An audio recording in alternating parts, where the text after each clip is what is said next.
पाकिस्तान ने खित्ते में रिवायती अदम तवाज़ुन पर जौहरी हथियारों से लैस भारत के साथ तसादुम से खबरदार किया है।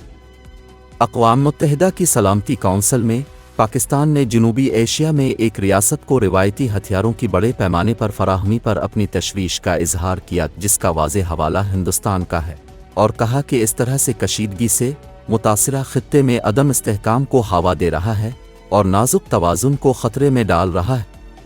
मज़ीद जानने के लिए न्यूज़ डॉट की ये वीडियो देखते रहें।